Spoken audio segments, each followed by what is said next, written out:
બીજો મુદ્દો સમજાવું. પ્રબળ આત્મવિશ્વાસ ભરે એટલે શું કે હા બેટા તારથી થઈ શકે, અને બાળક પણ કહે કે હું કરીને બતાવીશ માં. આને કહેવાય શિક્ષણ. 11 વર્ષ ને 6 મહિનાનો એક છોકરો હાથમાં માઇક લે અને માઇક લઈને ડિક્લેર કરે કે આ દુનિયામાં જ્યારે સૌથી નાની ઉંમરની વર્લ્ડ ચેમ્પિયનશિપ યોજાશે ત્યારે આખા વર્લ્ડની વર્લ્ડ ચેમ્પિયનશિપની અંદર સૌથી નાની ઉંમરનો વર્લ્ડ ચેમ્પિયન હું બનીશ ચેસમાં. પપ્પાને ખબર પડે, મમ્મીને ખબર પડે. મોટા ભાઈ સાંભળજો, હા. છોકરું સૂઈ જાય, પપ્પા મમ્મી ડિસ્કસ કરે શું કરશું કોન્ફિડન્ટને વધારવા માટે. પપ્પા એન્વાયરમેન્ટ એન્જિનિયર ને મમ્મી માઇક્રોબાયોલોજિસ્ટ. પપ્પા પોતાની જોબને છોડી દે અને 8 વર્ષ સુધી દુનિયાના બધા દેશોમાં છોકરા સાથે જાય, અને 8 વર્ષ પછી આ છોકરો ફરીવાર હાથમાં માઇક લઈને કહે કે આજે હું દુનિયાની અંદર આખા વર્લ્ડની અંદર સૌથી નાની ઉંમરનો ચેસનો વર્લ્ડ ચેમ્પિયન છું. નામ છે ડી ગુકેશ. જે આત્મવિશ્વાસ વધારે ને એને શિક્ષણ કહેવાય. કોન્ફિડન્ટ આપે એ શિક્ષણ છે યાર. માઇન્ડસેટ સ્ટ્રોંગ કરે એ શિક્ષણ છે. કોન્ફિડન્ટ આપે એ શિક્ષણ છે. બેટા તારાથી થાય, આ બોલાય તો શિક્ષણ છે. અને છોકરો કે પપ્પા કરીને બતાવીશો તો આ શિક્ષણ છે. બોલો હા કે ના? The real meaning of education. ચાણક્યને માનનારો માણસ છું યાર. એવું જરાય નથી માનતો બધાના 90% આવવા જોઈએ, પણ એવું પાક્કું માનું છું જેની કેપેસિટી હોય ચોક્કસ આવવા જોઈએ. જે તમારી ક્ષમતા હોય, ક્ષમતા સે બઢકર કુછ નહીં, ક્ષમતાથી મોટું કંઈ નહીં, પણ ક્ષમતાથી ઓછું ના ચાલે. ચાણક્યનો સિદ્ધાંત છે. માટે કહું છું જે આત્મવિશ્વાસ વધારે ને એ શિક્ષણ છે. જાદવભાઈ રોજ પ્રયોગ એ કરજો કે બાળકનો કોન્ફિડન્ટ વધવો જોઈએ.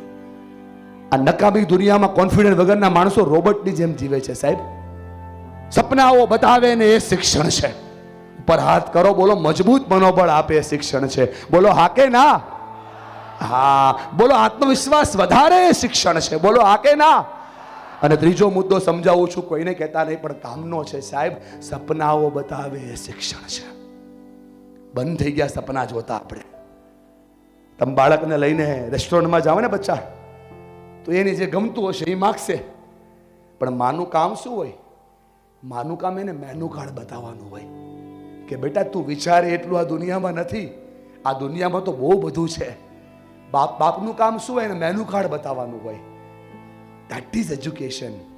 સમજી શકો છો ને શું કહેવા માંગુ છું? એ સપનું બતાવે ને એ શિક્ષણ છે. બધા શિક્ષણવિદો બેઠા છે ને, પરેશ સર, નિકુંજ સર. મારા જીવનના અભ્યાસનું એક વસ્તુ શીખો છું સાહેબ.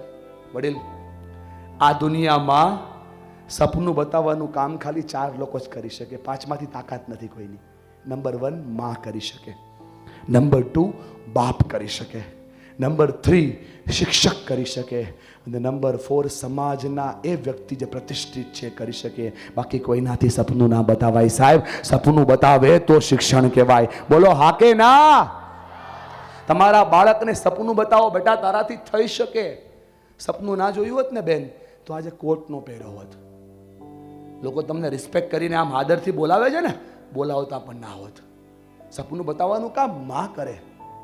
એક દરિયાના કાંઠે એક ઝૂંપડું છે. 5 બાળકો ભોજન કરી રહ્યા છે.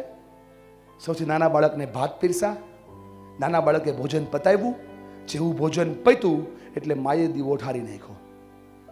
નાના બાળકે માને સવાલ પૂછ્યો કે માં, મારું ભોજન પત્યું છે, તારું તો બાકી છે, તારું કામ બાકી છે, તો આ દીવો શું કામ ઠાર્યો? માં બહુ બુદ્ધિશાળી હતી. હાલું સમજાતું નથી હો સાહેબ. તમે બધા બેઠા છો એટલે વધારે વાવી રહ્યો છું, કેમ કે હું એકલો વાવું તો આટલામાં ઉગે. તમે રોજ બાપા હજારને ઉગાડો છો. બધે નહીં પૂગ્યું એવું કિરણભાઈ. મારી વાતોને પુગાડજો લોકો સુધી.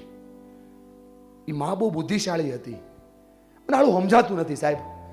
તમારી માં, મારી માં ઓછું ભણીને, આ લોકોની બેઠેલી માતા પિતાની માં ઓછું ભણી તો છોકરા ડોક્ટર, વકીલ, એન્જિનિયર, ચાર્ટર્ડ એકાઉન્ટન્ટ, સારા માણસ થઈ ગયા. અને આ બેઠેલી માં થોડુંક ભણી ગઈ ને તો છોકરાઓ હામું બોલે છે. બોલો હેલો,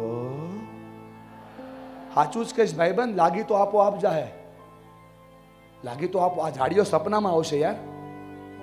વિચારતો નથી તું શું વિચારશે, અને તું શું વિચારે હું વિચારું થોડું સાચી વાત કરી શકું.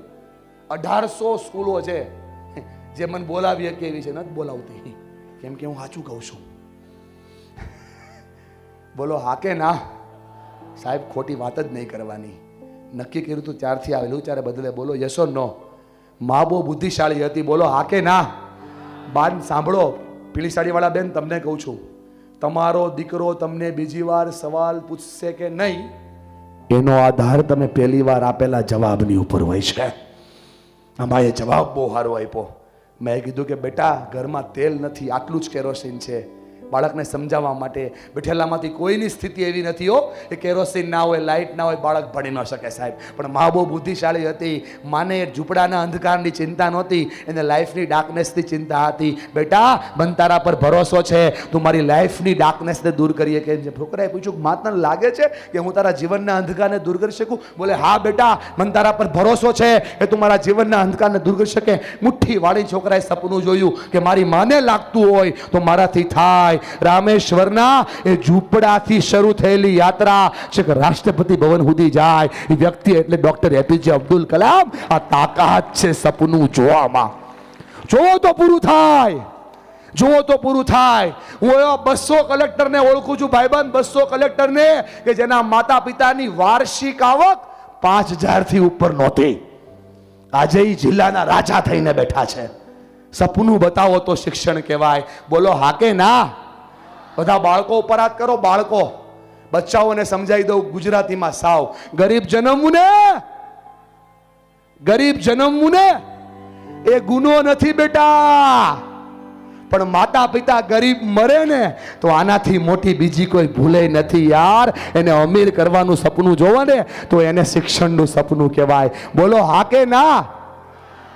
આ તો શિક્ષકો આજે બેઠા છે એટલે નહીં હ, પણ શિક્ષક તો મારા દિલમાં હોય ઓલવેઝ. શિક્ષક સપનું બતાવી શકે. જો માતા પિતા પર ભરોસો ન થાય ને તો તમે સપનું બતાવો સાહેબ કે તમારાથી થાય.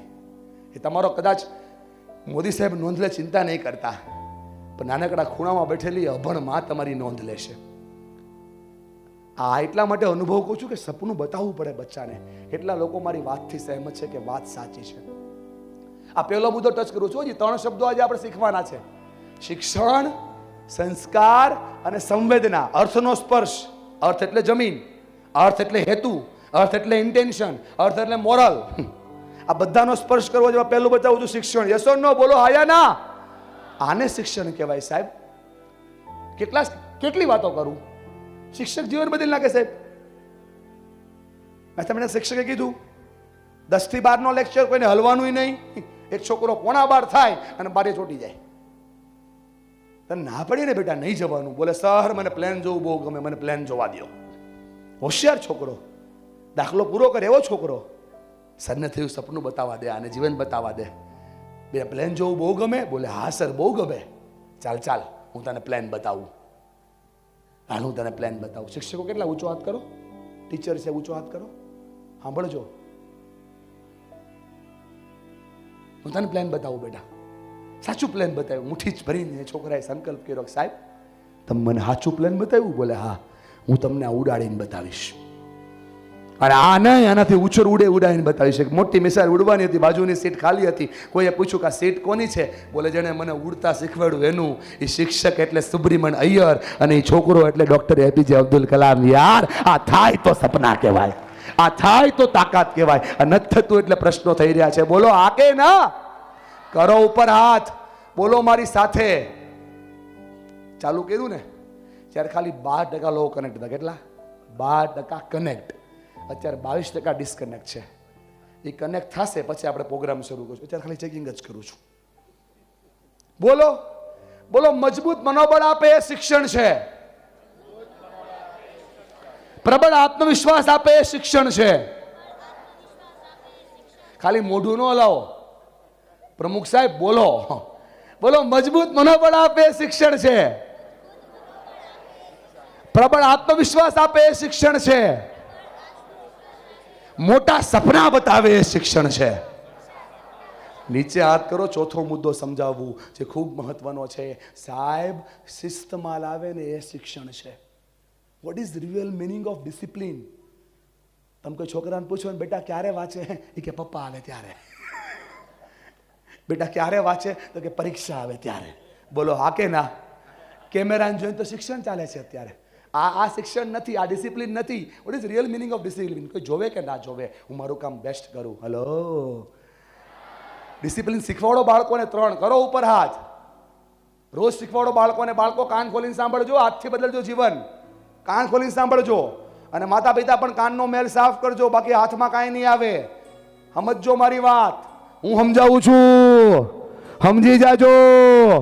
સમય સમજાવશે ને તકલીફ પાડી દે. રાખો ઉપર હાથ. બોલો ટ્રેક નહીં ચૂકવું. થોડું જોશ છે. ટ્રેક નહીં ચૂકવું, મર્યાદાઓ નહીં છોડવું, અરે અભિમાન નહીં કરું.